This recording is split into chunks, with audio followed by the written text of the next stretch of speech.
Hello students, I am Assistant Professor Yashin Bohra from LG School of Law, and today we'll be discussing about the relevant facts from section 7 to section 9.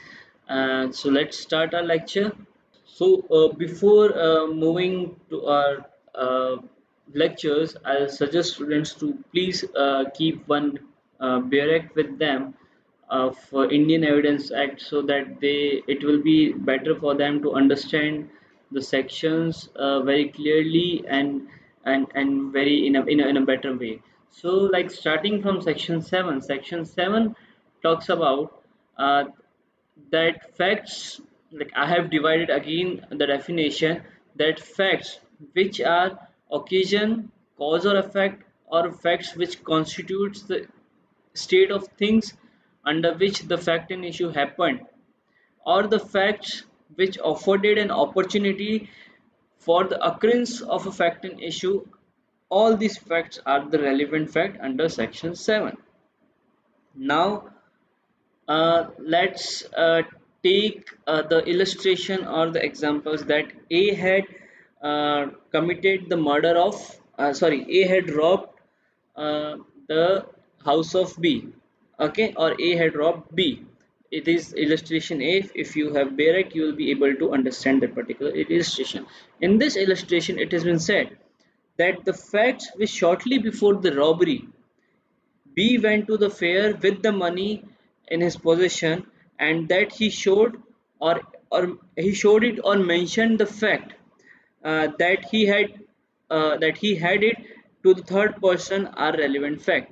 Now in this particular illustration, you will see that whether the A had robbed B or not, the main fact is that B had went to the fair and he has seen that he had showed to third person that he is having some money, and after like he was robbed, there was no money with him. So in that case, this particular fact will be the relevant fact under section 7 of Indian Evidence Act. Now again, moving to the next example, you'll see that whether A had murdered B. If there is a fact in issue that whether A had murdered B, then in that case, marked on the ground or produced by the struggle at the near place of time, whether the murder was committed are all are the relevant fact. Now you see this particular fact will be counted under which point? In the point C, that state of things. Now if you see that there will be the mark of the person who is struggling, if when he was getting murdered, or he like saving himself in the self defense, he was struggling, and all these particular facts will be considered as the relevant fact. Now moving further to our next section 8. Now section 8 talks about the motive, preparation, previous and subsequent conduct. Okay, now any facts which shows or constitute a motive or preparation of any fact and issue or are relevant fact. Okay, the conduct of any party or of any agent to any party to any suit of the proceedings in reference to such suit or proceedings, or in reference to any fact and issue therein relevant thereto, and the conduct of any person offences against whom is the subject of any proceedings is relevant if such conduct influences or influenced by the fact in issue or relevant fact, and whether it is previous or subsequent conduct. Now you will see that that particular definition is very big, sir, and we are not able to understand it. So I simplified it into these particular essentials. Okay, so these are the three essentials of section 8. First is motive, second is preparation, and third is conduct, and the conduct includes previous conduct as well as subsequent conduct.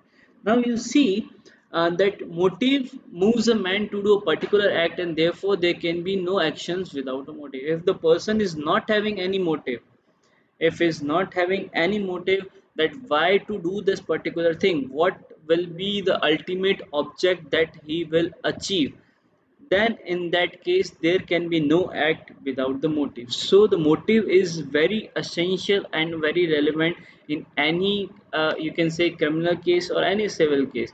Now moving to the next, preparation. Now the preparation consists of devising or arranging the means for the commission of a crime.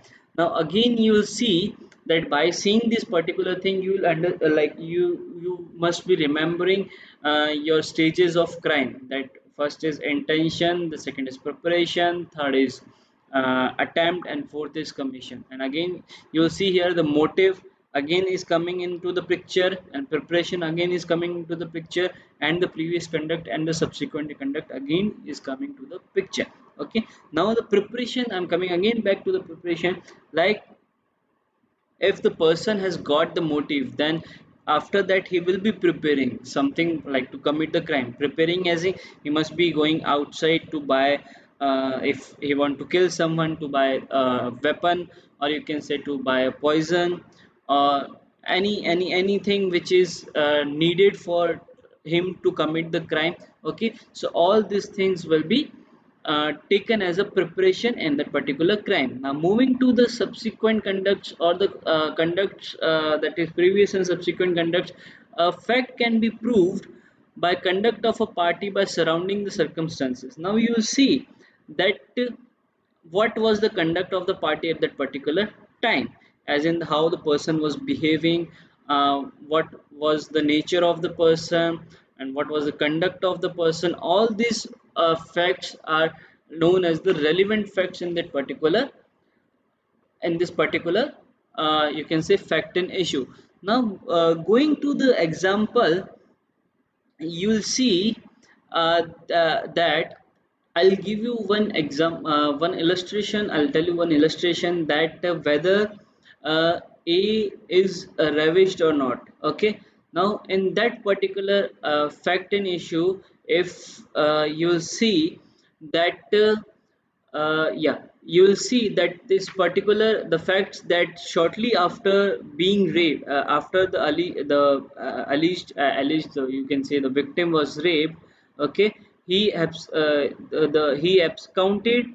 Okay, she ran from that crime scene, and she went directly to the police station, and she filed a complaint against that particular accused. Okay, and in that case, whatever the circumstances which is which under which she had filed an FIR, all this will be termed as, or all these facts will be the relevant facts under section 8.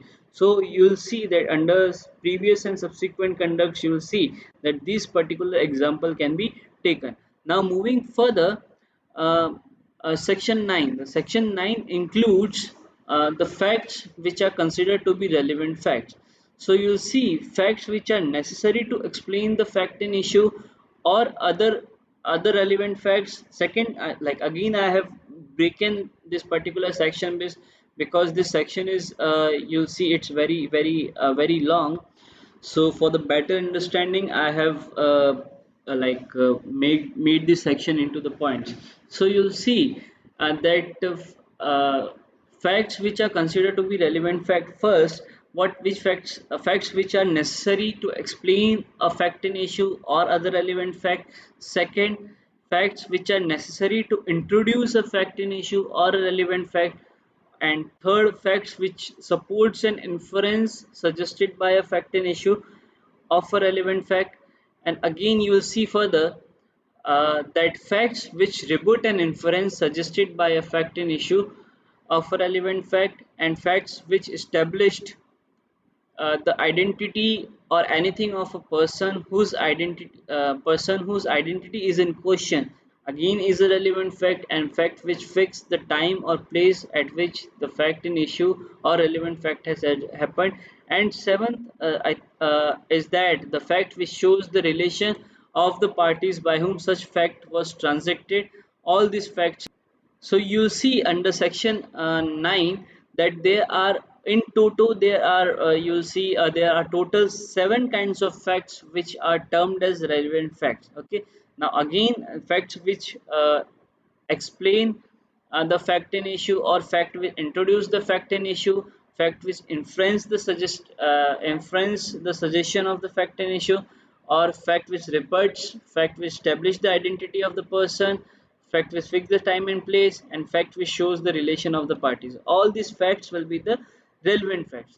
Now you will see that, sir, how these facts are relevant fact. We not got it what these all these facts are about. So you will see that again, fact which are necessary to explain the fact in issue. Now there are certain facts which are necessary to explain the fact in issue. What kind of facts they are, we'll discuss it. Now you see that in point 1 and 2, the facts, the facts which can be included will be majorly discussing about, you will say majorly discussing about the background of the case, okay, background of the person, you can say, or background of the fact issue, sorry. And now moving to point 3 and 4. Now, as we have heard about the cases of circumstantial evidences, now you'll see that all the circumstantial evidences which have been produced in the court of law or in the trial, okay, you see fact 3 and 4, uh, s- fact 3 and 4, you see the fact 3 talks about which suggests the inferences, or which supports an inferences suggested by a fact in issue, and which rebuts an inferences suggested by a fact in issue. All these, all like all, not all these, all these two facts are included as a, or which talks about the circumstantial evidences, okay. Now let's talking about talk about the identity of the person. You must be knowing about the identification parade, which has been mentioned under, which has been it's a provision under the Evidence Act, okay. Identification parade means, you must have seen in the movies and in the cases also, where police will bring out to know who is the main accused, or whether the victim knows the face of the accused or not. So they will bring 3 or 4 people, in that there will be one accused, maybe there will be one accused, and they will be the identification parade, and will be in it, the victim will be called on, and victim will be seeing all the persons, and if he identifies the accused, then that will be the that will, in that case, the person will be, this particular procedure will be known as the identification parade. I hope you must have got about the identification parade. And again, it's not only about the identification parade, it's about the identification of the footmarks, it's about the identification of voice, identification of fingerprints. All these things will be included in the point 5, which talks about the facts which establish the identity or anything of a person whose identity is in the fact and issue, okay.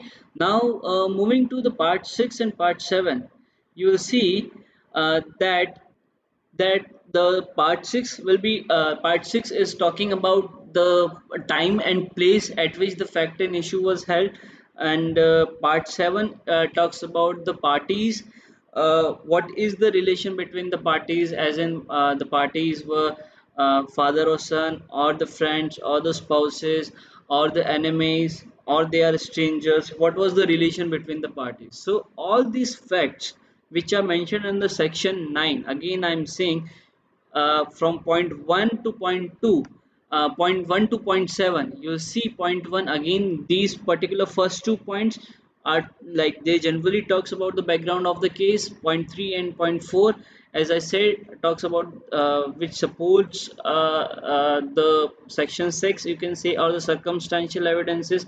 They can be support, or they can be rebutting the circumstantial evidences. Point 5, it talks about the identification of the person, okay. Identification parade is included in this. Identification of footmarks, identification of fingerprints, identification of voice records, all these things are included in this particular fact and issue. And in point 6, it talks about the time and place of the commission of fact and issue. And point 7, it talks about the relation between the parties, like what relation they are sharing during that transaction, whether they are the partners, whether they are the family members, father, son, mother, daughter, or mother, son, or spouses, or friends, whatever relation they are sharing. These all are included in this particular section point 7. So I hope you must have understood the particular concept of which has been mentioned. You can say the point sections under which is mentioned in section 7 to 9. And if in case any of the doubt, you have any of the doubt, then you can surely write down in the comment box, and you can tell me, and you can ask me, okay, and your doubt will be resolved as soon as possible. So I hope you'll be studying, or you'll be discussing a lot, not discussing, like you'll be studying and going through the section. So keep studying. Till then, I'll take your leave, and let's see you in next time. Okay, so thank you and have a nice day.